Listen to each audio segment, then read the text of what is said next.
All right, welcome Algebra 2 students to your rational functions and their graphs video. We're going to listen to Billy Joel in the background tonight. I'm having trouble finding appropriate music in my collection. So anyway, I'm not going to digress here. I'm going to go ahead and get started. Let's talk about rational functions and their graphs. Okay, a rational function. Rational function is a function that you can write in the form where f of x equals p of x, which is one polynomial, with involving x, so it could be first degree or higher, and this is another polynomial in the denominator. Rational function sometimes has an asymptote, or a point of discontinuity, which is a line that a graph approaches as x or y increases in absolute value. So as x or y gets very, very large or very, very small, that's that imaginary boundary line that the graph won't go beyond. All right, let's talk about discontinuity. Okay, if a is a real number for which the denominator of the rational function is 0, then a is not in the domain, because we're not allowed to have that 0 in the denominator. The graph of f of x is not continuous at x equals a, and the function has a point of discontinuity at x equals a. It can be two things. It can be a hole in the graph. That's called a removable discontinuity. That happens when you get a situation like this, where you have the x plus 2 in the numerator and denominator. Because it cancels, you actually just get a line that looks like y equals x plus 3, but it has a hole in it where x equals negative 2. So it's very strange, but that's how it works. And it's actually at the ordered pair. Since you can cancel at that x plus 2, you get y equals x plus 3. That hole in the graph is at negative 2, 1 on that line. We'll see an example like that. In the graph of, look at this one, x plus 4 over x minus 2, that's a non-removable discontinuity. There's no way to redefine the function at 2 to make the function continuous, and that is when you get an asymptote. Our friend asymptote. Okay, examples. The first one is continuous. You see that there? There are no holes and no asymptotes. So that one's a continuous graph. And you can tell here that because that x squared plus 1, that denominator, that's never going to equal 0. It's impossible for it to. This next one has a hole in the graph. This is the one described on the previous slide. There's the hole in the graph right there. And it's because that x plus 2 cancels. Okay, so this one has that point of discontinuity, or that removable discontinuity. It's the one that's removable. I don't think I spelled removable right. Forgive me. All right, and then this next one has both a horizontal and a vertical asymptote. And we can say that we can say what the domain of each of these is if we think about this. So this one has an asymptote. Okay, so again, it's a discontinuity. And if we went through and we said the domain, well, the domain of this one is all real numbers. The domain of this next one is all real numbers except x equal to negative 2. Can't have that. And this one would be all the real numbers except x equal to 2. So, you know, the domain, this does not look like it. There we go. The domain part is something we've already done. We're just getting to know the types of discontinuities. Okay. Let's talk asymptotes, starting with vertical. Okay, a vertical asymptote happens at the values that x can't be equal to. So let's talk about it. So graph of a rational function has a vertical asymptote at each real 0 of the denominator, q of x in the denominator, if they don't have any common zeros between the two functions, the numerator and denominator. Then they go into explaining that if there's more of that factor in the numerator, more of that factor in the denominator than the numerator, then you have a vertical asymptote there. But the key is where you get 0 in the denominator, that's where you get your asymptotes. Let's do a couple. Okay? Find the vertical asymptote for each graph. Not difficult to do. Take the denominator and set it equal to 0. So if I take x minus 1 equal to 0, I get x equals 1. So there's one of your vertical asymptotes for that one. And if I take x plus 3 equal to 0, I'm going to solve for 0 and I get x equals negative 3, and there's your second asymptote. Easy? Good. Notice that because you have no matching factor in the numerator, you're not going to have any holes in the graph, just asymptotes. Not true in the next one. These two cancel. So this one has a hole in the graph at x equals 2. And it also has an asymptote.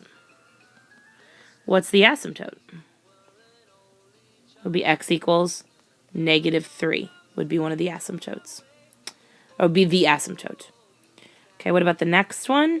This one does not have an asymptote that's vertical, because if you factor the numerator, this factor in the denominator will cancel. So that function does not have an asymptote.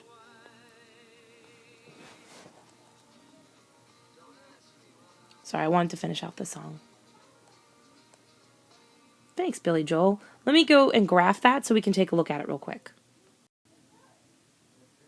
And so I brought in the little graph, and the graph is just a straight line because of the canceling.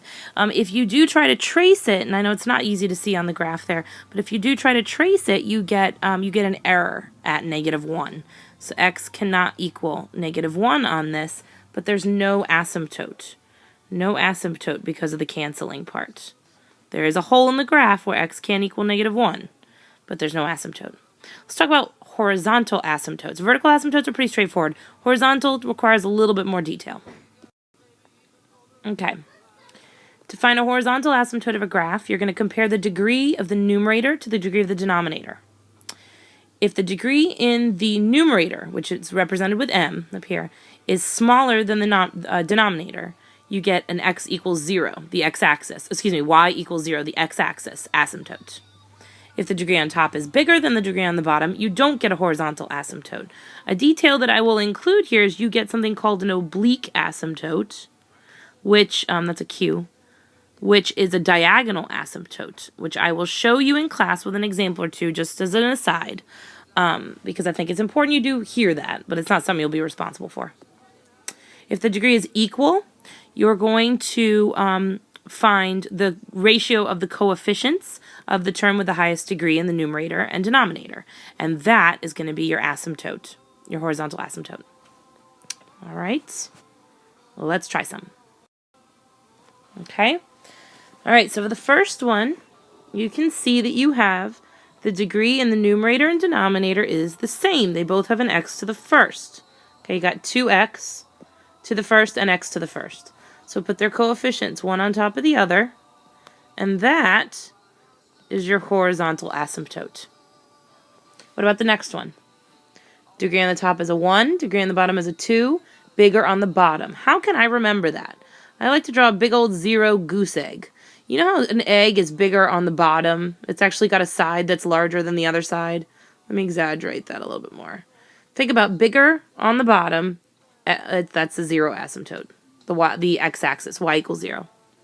And then here you've got numerator higher degree than denominator, no horizontal asymptote.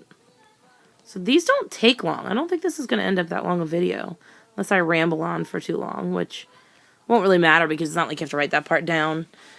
Anyway, that's vertical and horizontal asymptotes. I think the next thing we're going to do is actually graph one of these. Okay. I started this slide, so it was just playing a different song before, but we're just going to have to learn to get over that because I had to stop and re-record. Just got distracted by a little person that lives in my house. I mean my kid. I don't have a random little person living in my house. Anyway. Okay, so asymptotes. Let's start with what's the horizontal asymptote here. We just did that. That was the previous slide. So what would that be? Actually, I don't think I want to make that an equal sign. I want to make it a colon. Yeah, there we go. All right, degree smaller on the top than the bottom. Horizontal asymptote of y equals 0, just like we had on the previous slide. What about vertical? Take that denominator, set it equal to 0, and factor it. You're going to have x minus 3x minus 2. So the vertical asymptotes are 2 and 3. So this graph is kind of close together. So I'm going to actually make the scale it's going to be kind of crazy here. But just bear with me, okay? I'm going to make the axes in blue. Put my y-axis here. Going to put my x-axis here. But we're definitely not going to count by ones here. Okay, we're going to call this one 1, 2, 3. So we're counting by, that's 1, 2, 3. Same thing going this direction. But we're going to focus on this section here. And then going up and down, we're actually going to count by even greater amounts. We're going to call this -10, -20, and so on. And it's going to be 10, 20, and so on. And if you were doing this by hand, you would still be using your calculator quite a bit. What I would want you to do is to use the calculator to look at the table, because there's no reason to do this stuff out by hand. And did you see that? I totally just messed that up. Let's try that again. LeCompte. 20, 30, 40. All right. And that's also -10. That's -20. And I'm just sort of... Oh, no, it's not. Goodness gracious. I think it's all the little distraction. There we go. Okay, much better. So now I need my asymptotes. I'm going to put them in red. So I know I have y equals 0. And then I have 2 verticals. I have one at 2. So that's there. And I have one at 3. So we have this very interesting shaped graph, which I'm going to make in, we'll do it green. Okay? It comes up in this direction from the left. And it's got the, so let me start with the pointer. It's going to start like this. Okay, so if I make a table of values, I can see that as x approaches 2, the number gets really, really, really big. The y value gets really big. And then as x approaches 3 from this side, it gets really big too. So you have this shape on each side here. Okay, now what is that y-intercept though? Hold on, let me go double check that y-intercept. Hold on. Oh, wow. See, I should have known that. Look up there in the equation. If I have a 0 for x and a 0 for y, I'm going to have 0 plus 3 on the numerator and 0 plus 5 in the denominator. And that's 3/5. That works out nicely, 3/5. Okay, so 3/5 would be way, way down low here. So let me put it back to green. So we know we've got this shape. And it's definitely not going to be perfect because I can't make the values exactly perfect. And this shape. Okay, so we know we have those two. Then you've got this space between the two asymptotes. And what you actually have is that as you're approaching 2, it's the graph is approaching a value of -22 down here. So it's like there is like the highest point. So you get this shape.